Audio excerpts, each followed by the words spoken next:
Welcome to Club Soda's Mindful Drinking Festival. We're online, global, and as always, absolutely free. Hi, I'm Drew, and I'm one of the co-founders of Club Soda. And I'm Laura, the other co-founder of Club Soda. We help you change your drinking in ways that help you live well.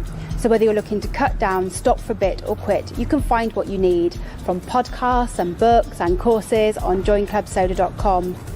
This festival, we've brought you an amazing lineup from over 100 people from across the world. And our programme this time really is global. Every day starts down under with me, Sarah. As well as organising the festival in Australia, I spend my time looking for alcohol-free alternatives and tips for people who choose not to drink, but who still want to live a social, fun and adventurous life. And I'll be wrapping up each day here in the States. I'm Amanda, your US festival host and coordinator, and I'm also a mindset coach who helps women change their relationship with alcohol so that they can start living their most authentic life. Each day with a rolling programme of inspirational panels, conversations, social events, and opportunities to discover new low and low alcohol drinks. So whether you want inspiration to change your drinking, Or to connect with other people, or you want to discover and enjoy a new low and no alcohol drink, The Mindful Drinking Festival is for you. cheers! cheers! Cheers! cheers.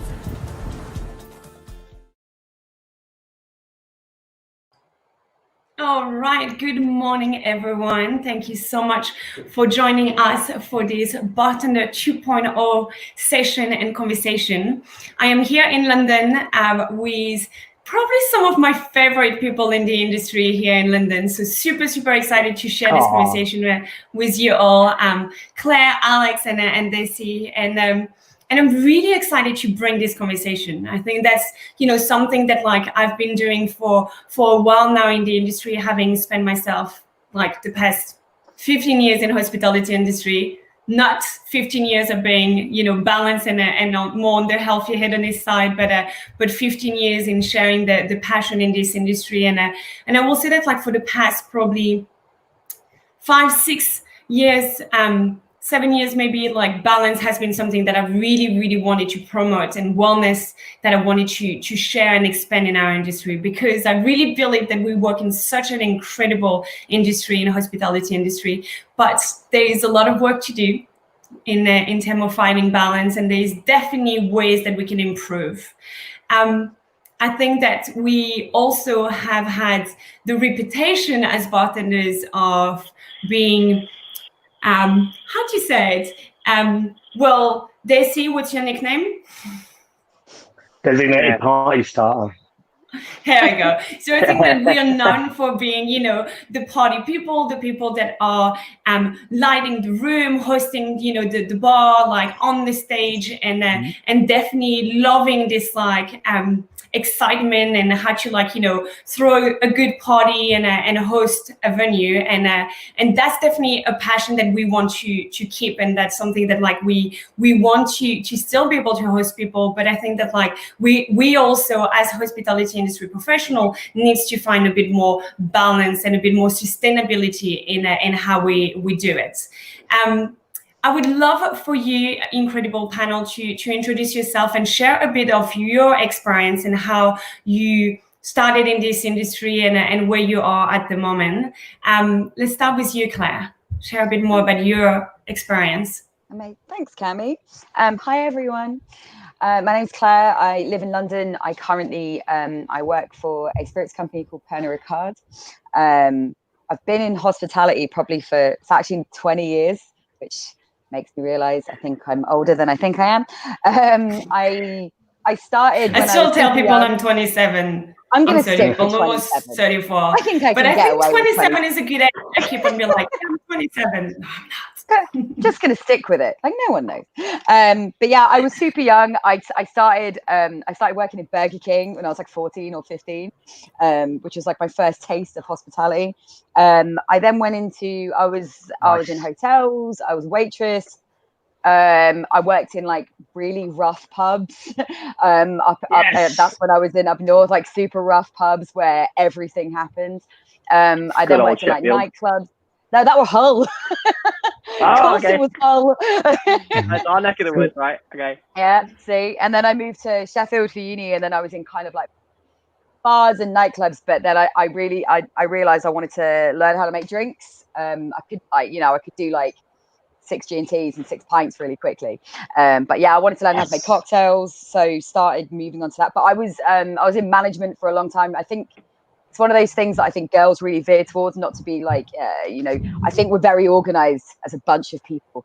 Like, I think it's one of those things that I think we naturally kind of like direct to. We just seem to have this kind of natural compass of organization. So a lot of the women I work with were always the ones in charge. All these incredible women. And then I moved to Manchester, and then I started kind of taking, I guess, cocktail making a bit more seriously, and started doing a few more competitions. And then I started to win a few. So then I moved down to London, and then I was in Milk and Honey for a year, and then I went to Calais, so kind of very two, which Des will know and Alex will know what they were both like. They're two very different venues. So yeah, I kind of dipped my toe in almost everything. Amazing. I think. And I think that's incredible. You had an experience from like all different style of venues to, different position. And I think that this is what one of your strengths is, to really understand what it means to be like front of the house, back of the house, like behind the bar, etc., as a manager, etc., etc. Amazing. And what about you, Alex? Share a bit more of your journey. So I've been in hospitality since I was about 15, 14. I started working in an Italian restaurant back, so I can't remember, like 2010, 11, just pot washing, and then I eventually got onto the floor. I realized I kind of liked it, and then I worked in the pub for a bit, and then after I went to university, didn't like it, left after about 4 months, and then I got a message from my uncle who runs a company called Heads, Hearts and Tails. So I worked them for a couple of months, for like London Cocktail Week 2015, I believe. Got my first taste of London, went back home and realised I didn't want to be at home, so I literally moved to London after like 2 days of booking a train. I went to work for London Cocktail Club. Was there for a year and a half. I think as a youngster, so I was 20 at the time. As a youngster, you kind of like throw yourself into the whole drink, drugs, sex, rock and roll, whatever, and you kind of get caught up in it.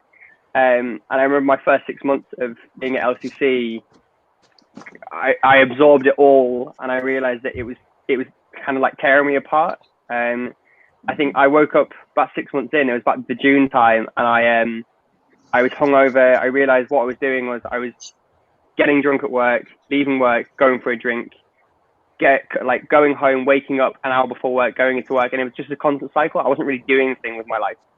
So I kind of decided to reform myself. So I decided to start setting an alarm, going to the gym, going for runs, eating healthily, only drinking 1-2 days a week. Nice. I think the downfall is when you can drink at work as well, is that you don't, like, whilst you are respectful of it, sometimes you do go a bit overboard. And I think it's different. I think it's different now where I work. But then I went to Calais for a year. I worked with the lovely Claire Best over there.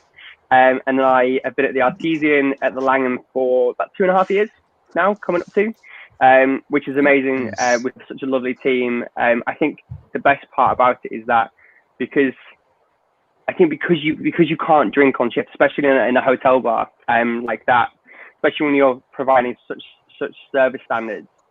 I think one of the benefits is that you maintain your professionalism. I think professionalism is something that I think sometimes we forget about as bartenders when we're able to drink. And I think it's so nice. It's a breath of fresh air not being able to drink. I mean, most bartenders would take that as a curse, I guess. But it's been great. And I think because of the mixture of shift, etc., over the last couple of years, I've definitely gone into like running. I've definitely picked up running over the last kind of 6 months or so. I've always loved that. I go to the gym. We always make sure we're healthy. We keep like a team session every week of like chatting about kind of like health and well-being. I think it's just really important. I think that's about it. That's so great that you're doing that as a team at the Artesian, being able to share, you know, what you're going through, but also best practices. And I think that's really interesting because just, you know, listening to you, Claire, like your story, and you, Alex, like we all started so young. I think, I mean, the first job in the restaurant that I got, I was 14 years old, and it was the same, you know, like, and I think that because we started super, super young and then like kind of like dive into our world in this industry, we not really equipped, you know, when you're 18 years old and you're trying to navigate and trying to understand the industry, you're not really equipped in like what balance means, and you don't really understand the impact of drinking too much on your body and your mind. What about you, Desi? Share a bit more of your journey. Well, I must be a late bloomer then, man. I started bartending 18. So back That's still very early, very young. Yeah. So 1998. My first ever job was at Wetherspoons. It was an opening. Ironically, it was like one of the best training sessions ever. Like I learned how to carry 3 plates, learned how to pour a pint, bits and bobs. You know, just real basic stuff. But I still bring it now to like my training peeps. I used to watch Cocktail every day before my shift, just to gear me on, to get me going. But not so much for that bar. There's a bar called Hard Rock, Chicago Rock Cafe, which was part of Luminar Laser back in the day, which was one of the biggest entertainment companies in Europe at the time. So this was in 2000. So that's King's Lynn. Moved to Northampton for a bit, managed a few bars down there, moved to Cardiff for a while. Then moved to Egypt to open up a club, then finally got to London. So London, I was working in the Met Bar.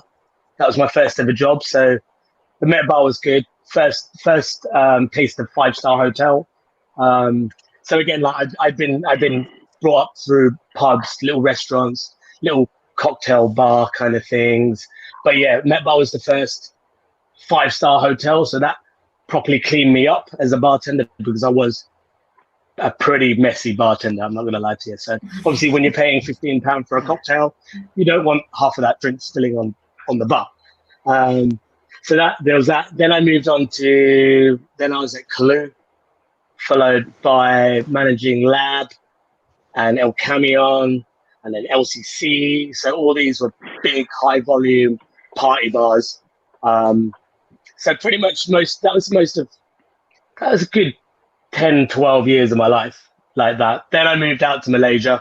Then I literally had to move out of London because I was literally, partying too hard. And it would have been bad. So I took a choice and got a job opportunity moving to Malaysia in KL, and got out there, got fat. And then unfortunately I got deported. Always a good sign. That's another story. And then I moved back. Since then, I've been at Lucky Cane, and I'm currently residing. Then went back to Kalu for a bit, and then I'm currently residing a lovely Peruvian restaurant, which is nice and chilled. But yeah, that's me. Amazing. 20 years of hospo. Incredible. And I think, all of us sharing our experience. Mine was quite similar. I work in like restaurant in France in so many different places, and then I moved to Australia and I started working in cocktail bars, and then I came to London, worked at the ECC and different places, and as well as working for Saint Germain and spending my entire career in this industry. And I think what's quite interesting is, some of us, and definitely more like, for example, in France, there's definitely like school that you can go to where you will learn about hospitality industry and get trained for that. But a lot of us have actually learned by working. So many of us actually worked in bars and restaurants while being at university, and then realized that was way more fun and we were loving it so much more than like stayed in that industry. But we kind of learn, on the spots and by the people that we work with, the venues that we worked out. And I think one thing that definitely. Like we're not taught from the beginning is how to find balance and how to build a healthier lifestyle, to be able to keep this career more sustainable, and how to handle stress. I think that even though it is such a fun industry and it's a beautiful industry, we all know that like it's an industry where you find yourself in quite stressful situation just by the fact that like you're super busy, that like the customer are quite, you know, demanding and definitely have a lot of expectation. And like, you know, if you worked on the floor before, you know that you're going to be like between the kitchen who's like super busy and the customer who are like super hungry and want food right now. And it's the same behind the bar. It's like you kind of have to manage a little bit of like being always under a little bit of stress, and definitely with a lot of like adrenaline. And I think that like that's, you know, combined with very, very long shift with different hours, it's kind of like you need to learn the tool on how to handle that. And we all like, you know, study and looked at like classic cocktail books and learn from like so many different people. And I'm sure many of you have learned like, you know, your classic in so many books, but like none of that was given to us when we started in the industry. Like what will happen to you if you drink every single night, and how you will feel in the morning, and how it would impact not only like your physical well-being, but also your mental health in the long run, etc. etc. And I think that this is something that us as leader in the industry, we have to share more and more, and we have to teach the tools on how you can find balance. I would love if you could share a bit of how it was for you, and how, you know, did you have one moment when, like, as you were saying, Alex, like you woke up and you're like, okay, that's it, I can't take this anymore? Or did you know, was it something that like over time you decided that, you know, you were about to turn 40 maybe, you know, and you wanted to find a bit more balance and change a few things in your lifestyle? Like, I would love if you can share a bit of like what was your journey in finding this balance and learning those tools. Alex, do you want to start, as you kind of like started to touch base on that? I think, as I said, like, so I was 20, just turned 21, when I was at LCC, and obviously, but like, I think the thing is that when you're in that kind of like party bar, high volume environment, you feel like you're invincible, right? You feel like you're on the main stage every night of the week. You're like, you are Tom Cruise in Cocktail. You are that person who's like behind the bar and getting all the attention. It's coming to you. And I think you get to the point where you're like, because you get so caught up in it, I think you end up pressing the self-destruct button. That's all that happens. I think I was going out every night of the week because I thought that I was an invincible 21-year-old, and I was going off and doing all like the drink and the explicits, etc. And I think I got to the point where I said I woke up in sometime like June, probably like May, June time, and I realized that I wasn't doing anything productive with my life at the time. I know I was working mental hours, but I realized that apart from work, I wasn't actually achieving anything that I wanted to. And so I thought that it was like, if I carry on, then I know I'm going to end up like going round in circles. And so I thought that if I could kind of revamp myself, I could actually achieve something. And I think we've spoken about this in the past, where you get to that point where you do fix yourself and you start kind of setting an alarm and getting up and being productive. And even if it's like going to your weekly shop before work, you start achieving other things in your life. So like, as soon as I kind of reformed myself, within 6 months, I'd never bartended before anyway, like cocktail bartended. So within 6 months of LTC, I'd gone from bar back to bar manager once I kind of reformed myself. Was bar manager at LTC for a year, and then got my dream job at Kalu, which I'd loved ever since I was the 20-year-old who moved to London. And then with it being a year at Kalu, still kind of with that practice of that healthy mindset and going and doing my exercise every day. And I think there's a really good quote, actually. Aaron Wall, big shout out to Aaron, actually taught me when I was at LCC. So he took over as our kind of training manager, and he said to me, it's the little things, it's the really, really little things that you can class as a win, right? So it's, if you're in the tube station, do you stand on the escalator or do you walk up it? It's like that little win. Even if you go for a 5-minute run, that's still a little win. And I think it's these little wins that if you build up, you can turn them into big wins. And it's about setting those goals. And I think that's really important. So I think if you kind of have that in mindset, you start achieving more in life. Like I wouldn't be where I am today if I hadn't kind of reformed myself that June, I guess. Absolutely. Um, And yeah, and I think that like that's something that I share with bartenders a lot, and especially because I do think that like, you know, the bartending role has evolved so much. Like we have so many opportunities to travel, to work in loads of different, you know, places, etc., etc. But if you like roll into this industry without a plan and kind of like get caught up in partying too much and waking up every day with a hangover, you're just not going to be successful. You're not going to be able to become the manager of the places that you work at. You're not going to be able to open your dream bar that you always wanted to do. You're not going to be able to get that role in the industry that like you've been working so hard for, because you're kind of like shooting yourself in your foot, you know. So so I think that like having like understanding that like it's not because we work in a hospitality industry that means we need to party every night. We might be, you know, creating the party for our guests or creating this like fun environment for our guests. That doesn't mean we have to take part of it every single night for ourselves. I really love what you said about the small win. I think that's something that is so important, and I think that a lot of people will give up. You know, they'll be like, oh, like I can't go to the gym for an hour before work. Well, just, you know, do a few stretches at home for like 10 minutes. Do half an hour, exactly. I would love for you to share. Like walking to work. Yeah, walking to work is a really good one. Ruth here in the comments just said about about the little wins. I think it's like it's literally the smallest things in life that you might like take for granted, but it's things like doing half an hour's worth of gardening, right? Like there are so many people throughout lockdown have gone into their gardening and bought house plants, and even if you spend half an hour in your morning touching nature, right? You go for a walk. Like we've got Hampstead Heath literally like next to us. Going for a walk to Hampstead Heath for 10 minutes and walking back again is so kind of brightening for your day that you could just like it's a little win, and it is those little wins, going back to Ruth, that give you that motivation to do those little things, and they build up like building blocks, I guess.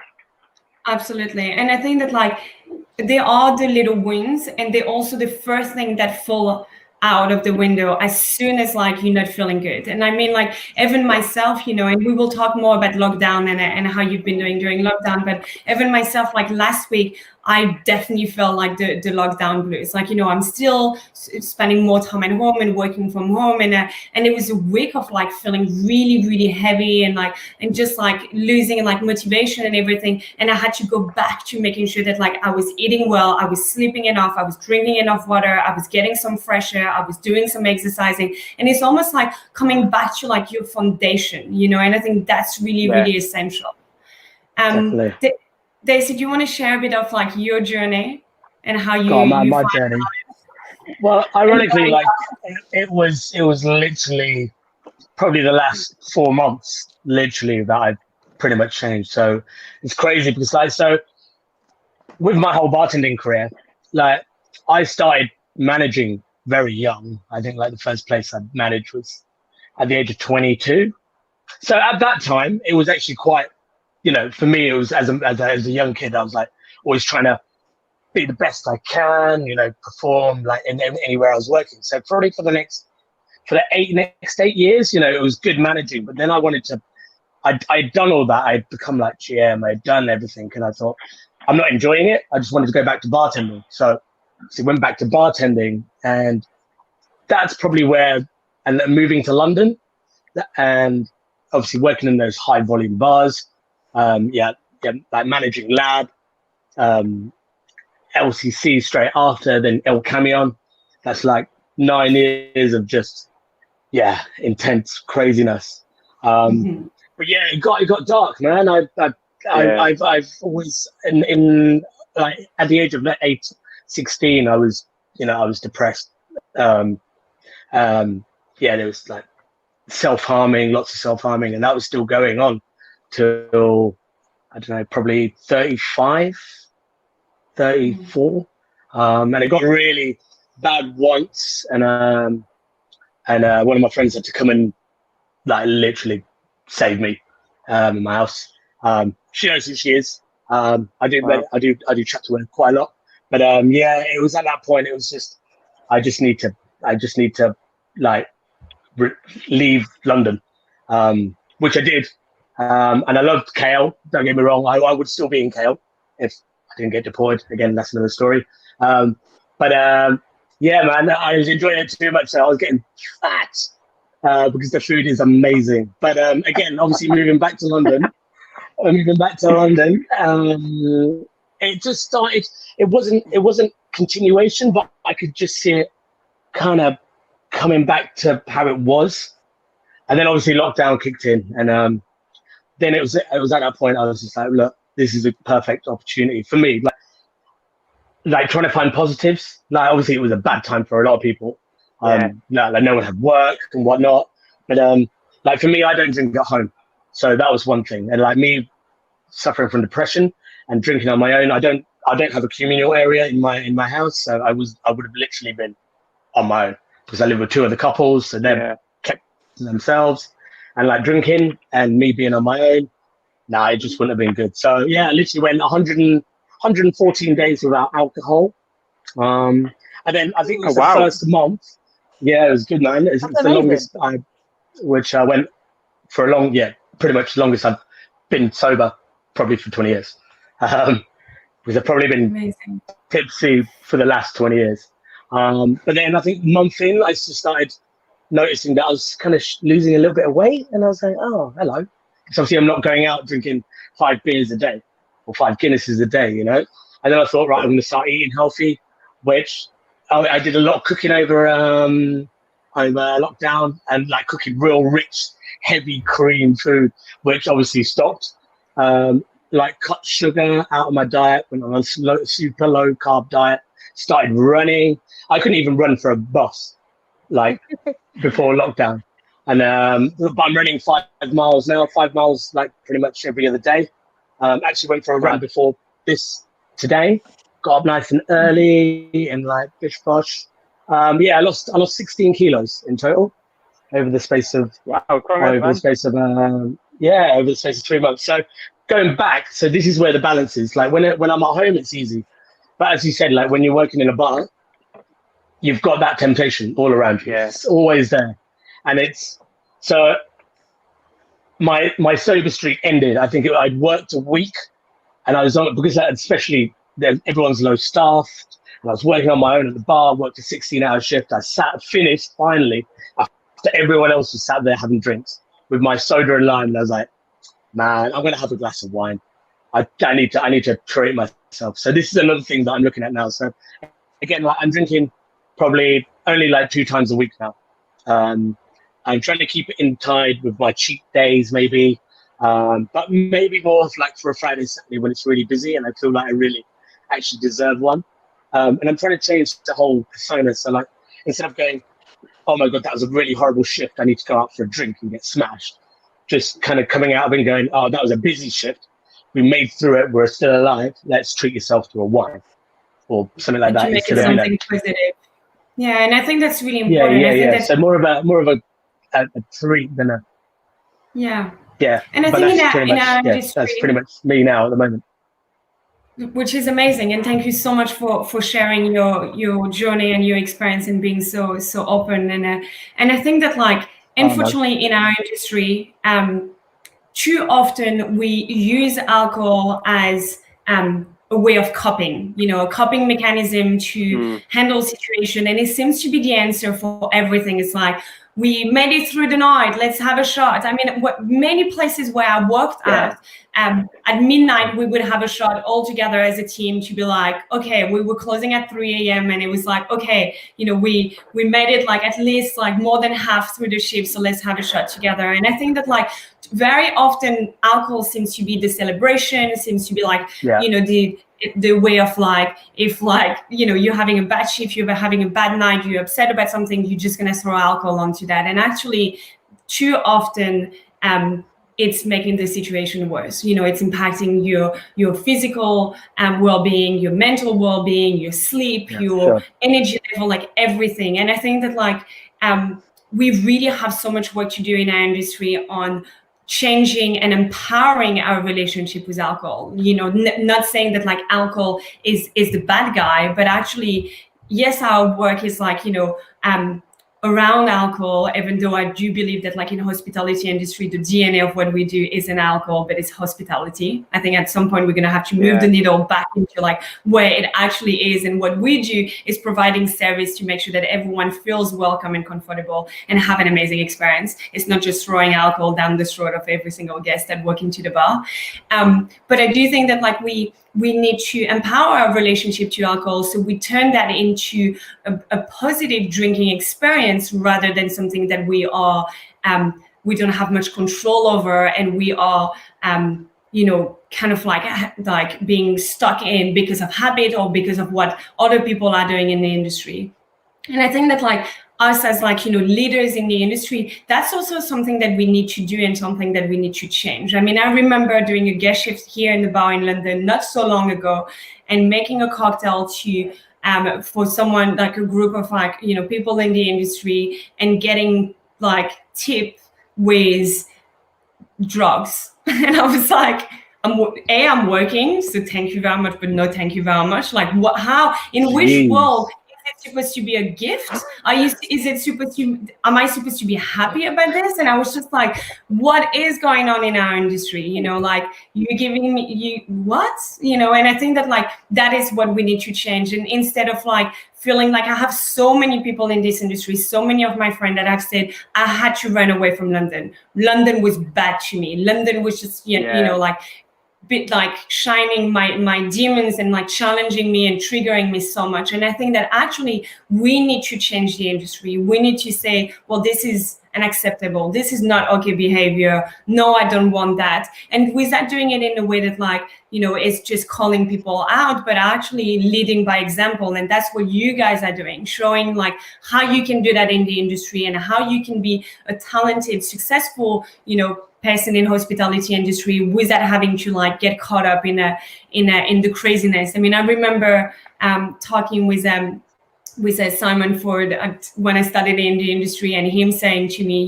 Camille, being a bartender is the closest that you can get to the lifestyle of being a rock and roll like star, like a superstar on the road. And I was like, okay. He also say bartenders are like star, rock and roll star that were too lazy to learn how to play a music instrument. So I think that like we have this this reputation of like being like, on the stage, hosting the show, but actually I really believe that like we will be even better in our industry and in what we do if we do it from a place of hospitality, from a place of like wanting people to have a good experience, and for us to really lead by example in the way that like we work in this industry. Claire, I would love for you to share your experience, because I know that also for you now working for an alcoholic company, it's a balance that is completely different, something that like I myself had to find, and really also what led me to wanting to do this work in hospitality industry at teaching people how to find more balance. Share a bit more about your journey on finding balance, and even I know we talked a bit about your lockdown experience. If you want to share that as well. Yeah, I'm a little bit like Des. Ooh, I think you're on mute, Claire. Sorry. Oh no. Can you hear me? No. Yeah, I can hear you. Can you hear me? I can hear you. Yeah. No, we can't hear you. We can hear you. Oh, I can hear you. Perfect. Yeah, It was okay. maybe it was. Hello. Yeah, I'm a little bit like Des. I didn't find balance at all until like very recently. I had just to kind of touch on it, my mother's actually in recovery, so I had a very bad experience in childhood with relationship is probably the best way to put it, with alcohol. So I didn't drink when I was younger. I think I probably discovered it in a very irresponsible fashion in my 20s. Yeah, I was really irresponsible, really bad. No, there was no word of balance. There was no, oh, maybe you should. There was no consideration of you should look after yourself a little bit better. I just went in. And then it was probably until, yeah, like it was fun. Again, you'd use it if you were in a coping mechanism. It was probably until I moved to London in the last couple of years that I started maybe not being. I have a habit as well. Like I have a drink in my hand, it will go very quickly. And I noticed this.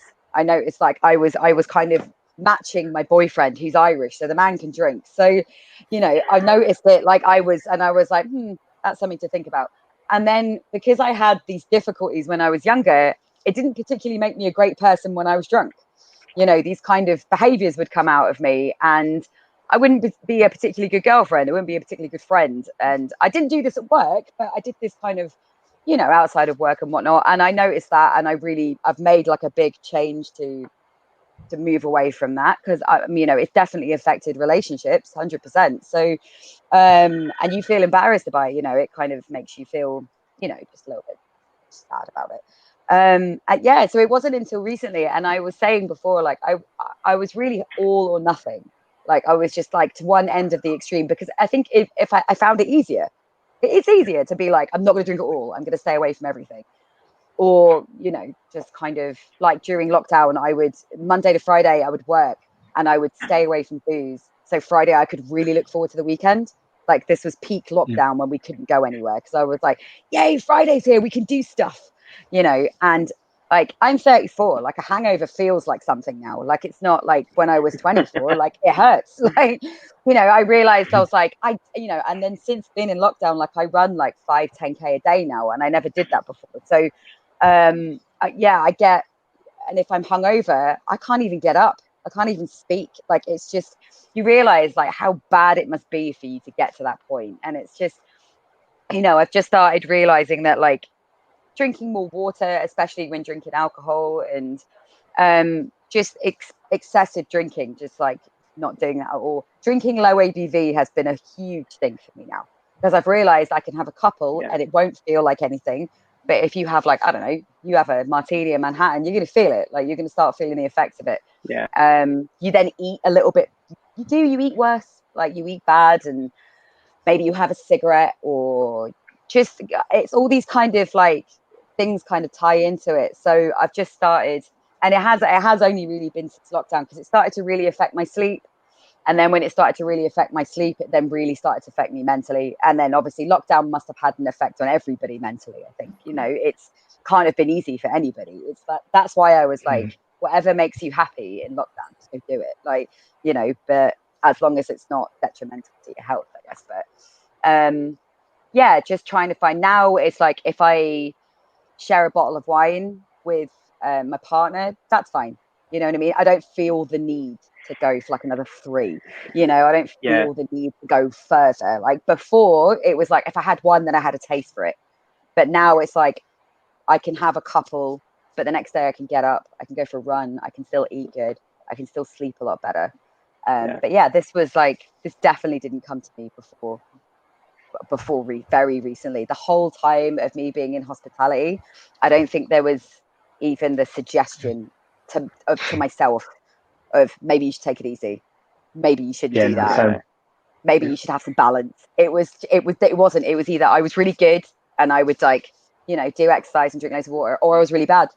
And you know, and then the bad times don't last that long, so you forget about it the next time you decide to go out, and you're like, party time, and then it's, and there's nothing wrong with that. Days. Like, you remember it, and you're like, hungover for like a few days. Like, what is this? Like, this is awful.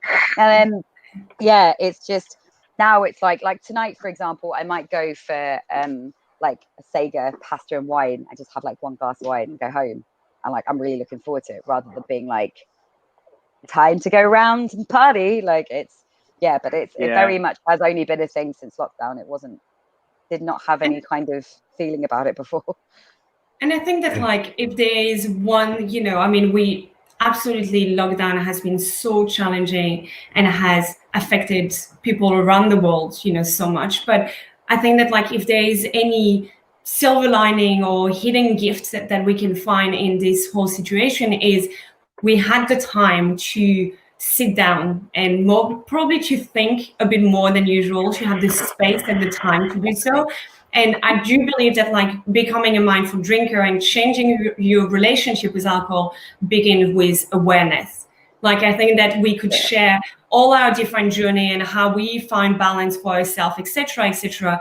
But the key here is to understand what works for you. Maybe not working like, not drinking while you're working throughout the week and then having something on the weekend will work for you. And it didn't really work for you, Claire, because it was going from one extreme to another. Mm-hmm. For me, like, I drink very, very little. And actually my journey as a mindful drinker evolved and changed so much. For you, Desi, it was very much of you needed to cut it out for a certain amount of time to be able to change that and to reassess that. And I think that, like, it's important to understand and to really sit down and say, okay, how do I feel? What makes me feel good? What is the celebration that makes me feel good when I celebrate, but also the day after when I wake up? Because if you wake up feeling crap, if you wake up with like anxiety created by the hangover, you're just not having a good time. That's kind of like, spoiling this amazing time that you had the night before.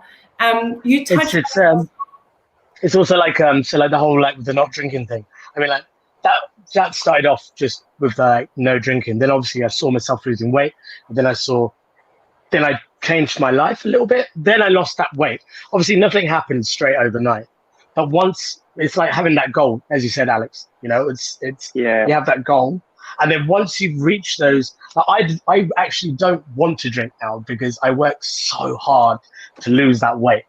I know I can put that weight straight back on with a handful of good busy nights of fat food and whatnot. But like once you've hit that first kind of target, I think it becomes a lot more easier as well, just to kind of set goals and set targets. It's always super hard right at the beginning, but as soon as you hit that first target, it's the small steps, they're small goals, exactly what you said.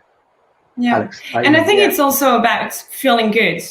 You begin to feel good, and you're like, oh, actually, exactly. I feel great, and you start to feel more connected to yourself, and you start to feel like, I mean, for me, I became a mindful drinker because I needed to have clarity. I was launching my business. I had so many, dreams and goals for myself, and I just couldn't afford to have a hangover. I just time for hangovers, and I wanted to wake up every day with a clear mind and all my energy to really be able to be at my fullest, And I think that like when you change your relationship with alcohol, that's what you start discovering is actually tapping into your full potential, feeling good, because life is short, and we all want to live well. And I think that like by drinking well and eating well, which are actually the foundation of your well-being, then you begin to feel so much better. Like you can go, and I think in our industry there's a little bit of that at the moment. It's like, I'm gonna go hard on one extreme, but then that's fine, I go to the gym every day. Well, actually, if you go to the gym every day, but you drink too much every night and you eat crap food and you finish your shift and you have 3 beers, 5 shots and a pizza, you're still gonna feel terrible in the morning. Even though you're going to the gym, even though you might, practice yoga or meditate or whatever you're doing, you're still gonna feel crap. And I think that like it's about being more mindful. It's about bringing this mindfulness into every single aspect of your life. We have just a few minutes, so I would love for us to wrap up, and maybe for you guys to share what you think we should change, in the industry, and what we can improve, just in a few words, on things you would like to see in the industry a bit more. Maybe it's a bit more support and a bit more understanding in the industry of like, we don't have to drink that much, we don't have to party all the time, or something that like you would like to see evolve in our industry. Claire, do you want to start? Okay, go. Yeah, I guess I think it's exactly that. I think, we get inundated with like these amazing trainings and trips and stuff like that, and they're really awesome. But I think it would be, and I love what you're doing. I think it's such a message to get through to people. And I think Aaron used to do this actually with us at Clue, and he kind of, what made you feel good today? What kind of win that you did? And it did make you feel better for your shift. Like you might have had a shot a little bit later, but maybe you didn't indulge. I think that kind of message and work, I don't know, maybe it's talks and workshops like in the venue. Maybe it's like, right guys, we've got it every month. We're gonna like go in on like why sleep is important, why you should be drinking more water, what exercise like do you feel comfortable with. And I think you're completely right. It's what makes you feel good, and just to really focus on that, and just focus positive energy on what makes you feel good. Amazing. For sure. Alex, what would you like to see? I think there needs to be more support for younger people coming into the industry. I think like a grassroots program almost, where you turn around and you go, like, cool, you've just decided you want to become a cocktail bartender. No, you don't have to drink every night. No, you don't have to order a kebab at 3 a.m. And no, you don't have to like go out and do all the drugs in the world. Like it's turn around to the 20-21-year-olds and going, do you know what? You're going to be brilliant at your job because we're going to be a support you, and we want to make sure that you're being healthy and looking after yourself. And going, right, so here's how you can do that. Like, yes, you've just finished a 12-hour shift, but here's how you can wake up early tomorrow morning and go for that run, or go to the gym, or go for a walk in a park. That's all you need to do. I think it's just about supporting the next generation of bartenders and hospitality professionals. Absolutely. We have so much work to do on mentoring the new generation and showing how it is to be a bartender, the bartending 2.0 or whatever we want to call it. But we need to teach new generation the tools so they don't have to make the same mistake that we made at the beginning of our career, for sure. What about you, Desi? I think like what I've noticed as well, like maybe I'm not going to the right places, but just more variety of low ABV cocktails, man. Just because like I'm trying to cut, like, just be on that level. I don't really want to be drinking the big ballsy. I mean, I do, but not every day, if that makes sense. Like, if I finish, like, I literally walked past Kalu yesterday. I went, no, I'm going to get on a bus. I could have spent an hour in Kalu, but I didn't, and it was good. And that, I know if I went there, I would have had a Happy Meal, which would have been a beer shot and a daiquiri, and that's like 3 drinks just straight there. And I don't. Yeah. Last time I went, I actually had a glass of wine. Yeah, exactly. So much. If there was an option of a low ABV cocktail, absolutely, really good idea. It's a really good point. And I think that, like, this is what we're trying to build. We're trying to expand, the no and low category. I do a lot of trainings on why it is so important to have a non-alcoholic and a low ABV offer on menus. I also think that bars need to also provide option for their staff. Buy a case of like non-alcoholic beer to give option to like your staff at the end of the night to have something that is non-alcoholic. Stock some of like the amazing non-alcoholic aperitif for people to have, a non-alcoholic spritz if they want to. I think that we need to educate ourselves and to expand our knowledge into the no and low category for ourselves as industry professional and for our customer as well. I think that's amazing, tips and advice that you share, guys. Thank you so much for joining this conversation and for sharing your experience. It was amazing to be able to share all this different stories and our journey in the industry, and hopefully that will inspire some people to begin their journey of becoming a mindful drinker and finding more balance in their profession, because I think that's the way to make it more sustainable. We lose too many talent in our industry because people are not able to keep on doing this job just because they feel burnout, because they end up with addictive relationship with alcohol and drugs, etc. We also lost way too many people in our industry, way too many of our mentors, of our leaders in our industry, way too soon, because they didn't know how to find the balance. And I think that it's our responsibility to find balance for ourselves, but also to lead by example and to mentor the new generation, so we can keep on rising the bar for this incredible industry that we work in. So thank you so much, everyone. Thank you. Have an amazing day, and thank you so much. And everyone, you've seen the comments, the hashtag, the handles, that's the word I'm looking for. So if you want to get in touch, please send your question, and we speak to you very soon.